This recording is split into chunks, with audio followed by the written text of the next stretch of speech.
السلام علیکم فرینڈز، میں ہوں ولی اختر، آپ دیکھ رہے ہیں ولی 7 ٹی وی۔ دوستوں، آج میں آپ کو دکھانے والا ہوں 5 ایسی مشینیں جن سے آپ کاروبار شروع کر سکتے ہیں۔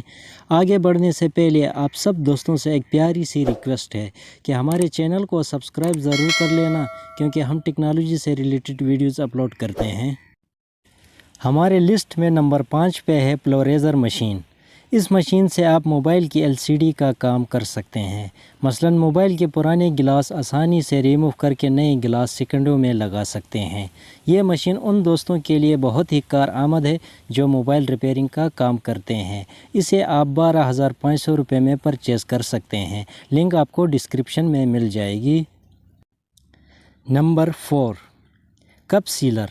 یہ چھوٹی سی مشین ہے جو آٹومیٹک ہے۔ اسی سے آپ ہر قسم کی شیپ والا بوتل، گلاس وغیرہ بہت ہی آسانی سے سیل کر سکتے ہیں۔ یہ مشین آپ گھریلو کام کے لیے بھی استعمال کر سکتے ہیں اور کاروبار کے لیے بھی۔ اسے آپ 1 سال کی گارنٹی کے ساتھ 9,500 روپے میں پرچیز کر سکتے ہیں۔ لنک آپ کو ڈسکرپشن میں مل جائے گی۔ نمبر 3، اسمال پلو ٹریکٹر۔ یہ ایک ہینڈ ٹریکٹر ہے جو فارمرز کے لیے تیار کیا ہے۔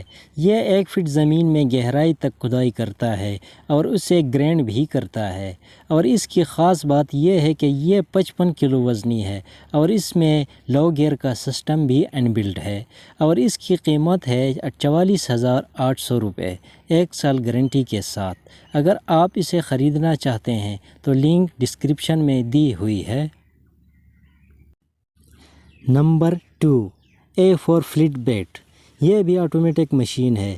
آپ اسی سے رنگین ڈیزائن پرنٹ کر سکتے ہیں اور اس میں آپ اپنی مرضی کا ڈیزائن بھی بنا سکتے ہیں، اور اگر آپ نے کچھ لکھنا ہو تو وہ بھی یہ لکھ دے گا، اور یہ ٹی شرٹ، بکس، اس طرح کی مختلف چیزوں پہ ڈیزائن چھاپ سکتا ہے۔ اسے آپ 12,245 روپے میں خرید سکتے ہیں، اور اس کی لنک بھی آپ کو ڈسکرپشن میں مل جائے گی۔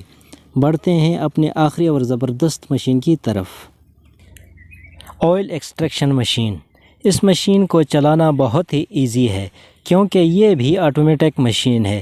اس مشین سے آپ بہت سے چیزوں سے تیل نکال سکتے ہیں، مثلا بادام، اخروٹ، مونگ پھلی، مکئی، اس طرح کی مختلف چیزوں سے تیل نکال کر آپ اپنی برانڈنگ بنا کر مارکیٹ میں سیل کر سکتے ہیں، اور اس کو آپ 25,000 روپے میں خرید سکتے ہیں۔ لنک آپ کو ڈسکرپشن میں مل جائے گی۔ آج کے لیے بس اتنا، ملتے ہیں نیکسٹ ویڈیو میں، تب تک کے لیے اللہ حافظ۔